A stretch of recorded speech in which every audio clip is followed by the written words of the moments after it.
There is one area of sourdough bread making that I haven't touched at all yet with my sourdough experiments, and that is the hydration level of my dough. And so it is time that I looked into it a little bit more. Essentially, hydration level is just the ratio of flour to water that you are putting into the dough. Generally, it ranges from about 60 to 65% to somewhere around 80, 85 maybe. And obviously, like, the lower percentage is considered low hydration dough, the higher is considered high hydration dough. And so what I normally do in my recipe is on the lower end, about 65%. So I want to try and I want to see what happens when I start adding more water. So I'm going to do 2 breads today so that we can see directly the comparison. One, my regular recipe where I do 400 grams of flour and 260 grams of water, which gives me the 65% hydration. And then I'm going to do an 80% hydration, so staying with the 400 grams of flour and then adding 320 grams of water. I'll keep everything else the same. I'll try to make the process as similar as possible, although I am assuming that I will have to adjust how I handle the dough because not assumption, but I mean, when I have seen other people work with these high hydration doughs, they're more challenging to work with because they are more sticky because they have more water in them. So I assume that I will have to work with it a little bit more different than what I'm used to with my normal bread. So let's see how it works. And for the end result, I'm expecting that the high hydration dough is going to have a more open crumb, I think you call it, like bigger holes in the bread and just maybe a little bit more puffed up, but we'll see. And I'm really excited to see the difference. So first, I'm going to mix the 2 doughs and then I'll knead both for a little bit to get them to a more of a ball shape.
Got both of the doughs right here, not quite mixed yet, just all the ingredients in there, and just a few comments on what you have just seen. Normally I do a mix of regular all-purpose flour and some whole grain wheat flour. This time I did only the all-purpose just to simplify things. I was also super precise with all of my measurements, which normally I'm not at all, but every time I'm doing these side-by-side comparisons, side-by-side tests, I do want to be precise so that I'm controlling for a lot of the other possible factors that could interfere with the experiment. So that's why I was like to the gram precise with all of the measurements. So I also measured my sourdough starter. I added 40 grams to each, so 10% of the flour content. It was my sourdough starter from the fridge. I never feed and activate the starter before baking the bread, so I I added that. I added 9 grams of salt to each as well. And then the only difference, like I said, is in the water content. Also, you saw me add some caraway seeds, just a sprinkle. That's what I'm used to adding for a little bit of flavor, but obviously no need to add that if you want to recreate this experiment yourself. And now for the actual mixing and kneading of the dough, and this again is where I expect to start seeing some differences. So let's do this.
All right, I think I'm done working these doughs. This is my regular dough, the 65% hydration. Super easy, took me like 2 or 3 minutes to get it to this ball shape.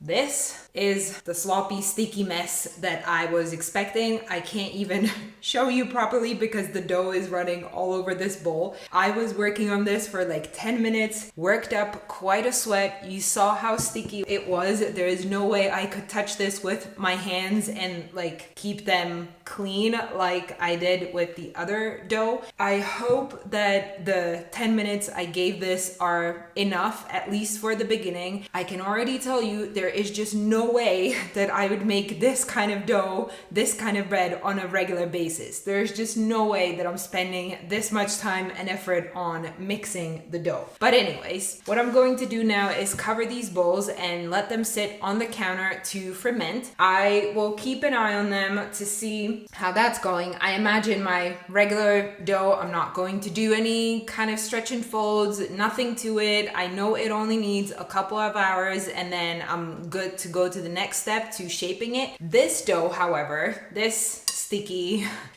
blob, I think I might need to do stretch and folds just to again, like try to get it to a shape of a bread. Otherwise, I'm not sure how able I would be to shape this and put it into a Benetton basket. I think it would just run all over the counter, maybe? I don't know. I think I will give this one a few stretch and folds and hopefully it will get to the same level, to the similar shape as the first one. So let's cover them up and see how they do.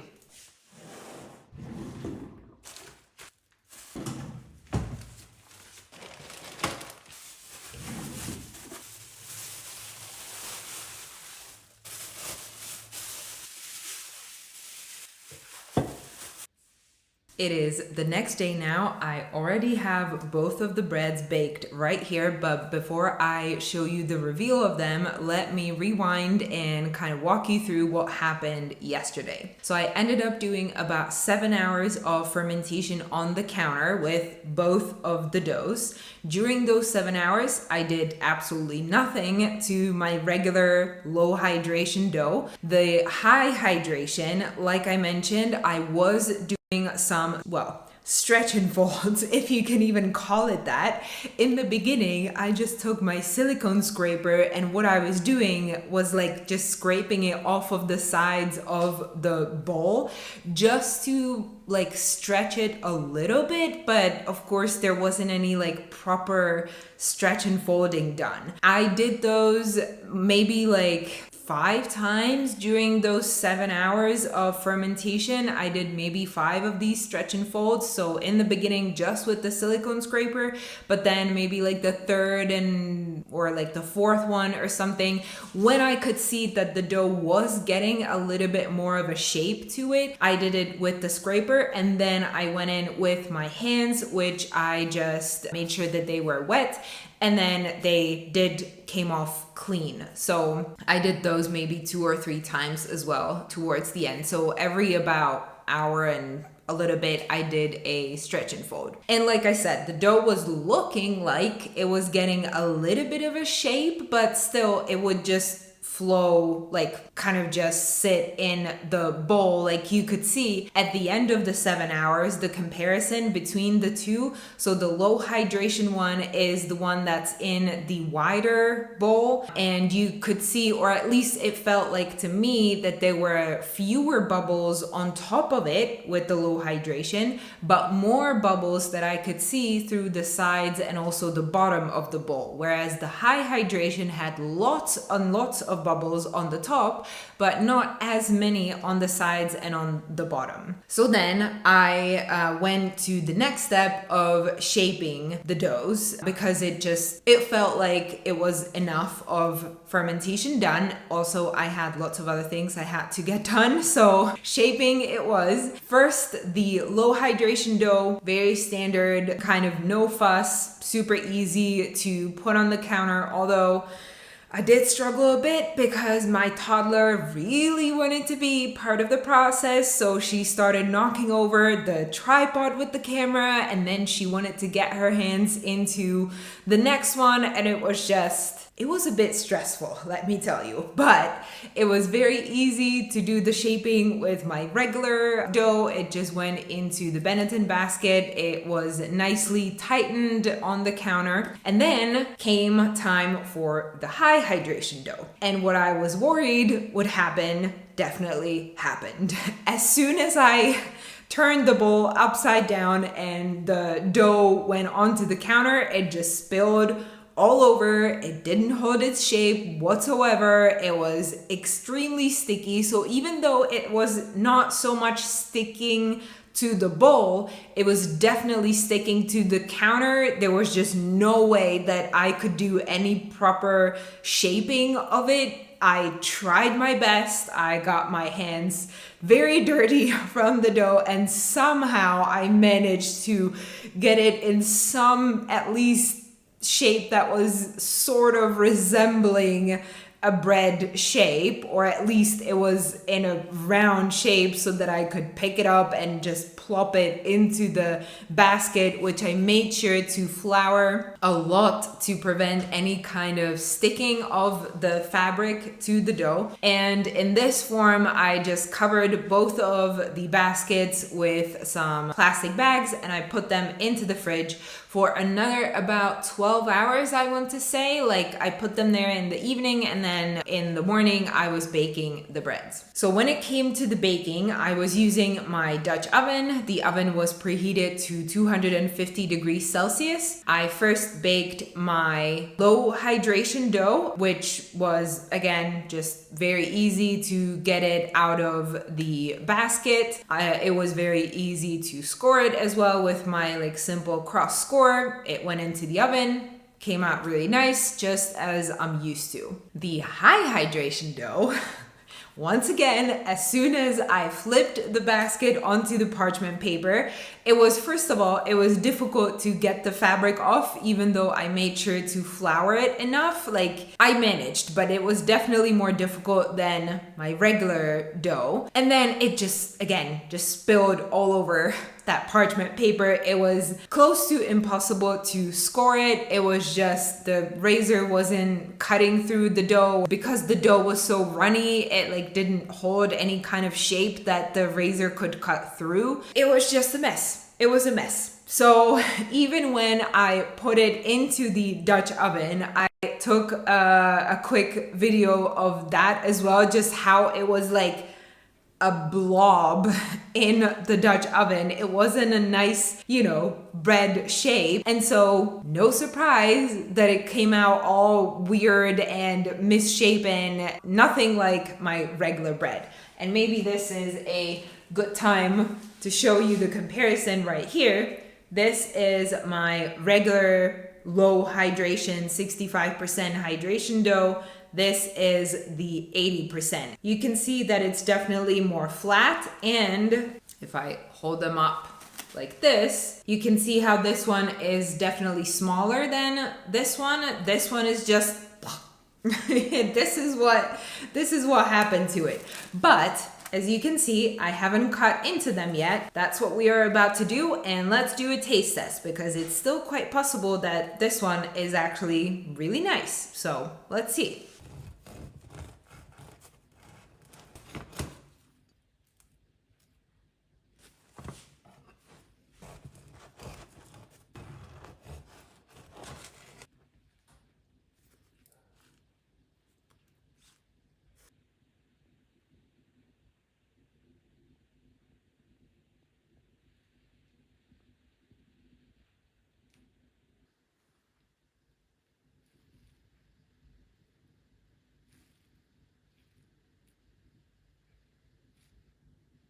So clearly there is quite a difference in what the inside looks like for both of these. The low hydration is a bit more tough, a bit more chewy. The crumb is less open, whereas this one is more airy, more kind of springy, more puffed up, but like not really puffed up because it's flatter, but still because it has more air in it, it is a little bit more airy. And now I want to do a little taste test. This is the low hydration, my normal bread.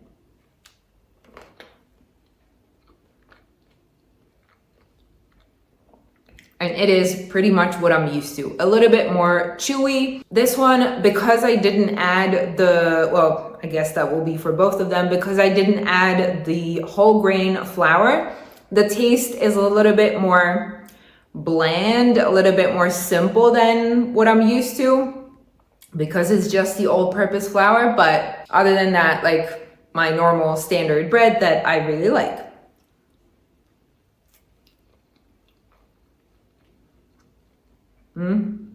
Yeah, I can definitely tell a difference with this one as well. Not so much, I guess, the taste, but obviously the texture is different. You can taste more of the bubbles, you can taste the airiness of this, and it's not bad at all. I really quite like this.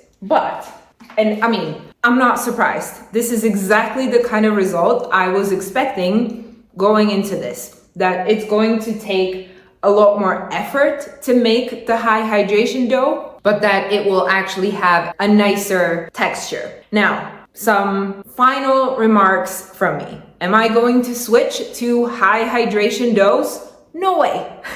No way. This is so much work, so much more work. And it's not even, it turned out pretty flat. So clearly I have done something wrong. Like if I wanted a nice puffed up bread, I would have to do something else to it as well. Either more stretch and folds, a longer fermentation, more kneading in the beginning, I don't know, something. But definitely feels like I would have to do more work. And that's just something I don't want to do with my regular bread that I make every week. I just don't want to spend the time on it. However, I feel like my normal bread, the low hydration one, is maybe too easy. Like I could afford putting just a little bit more water into it and just find the middle ground somewhere. So middle ground meaning it will still be easy. I still won't have to do any stretch and folds or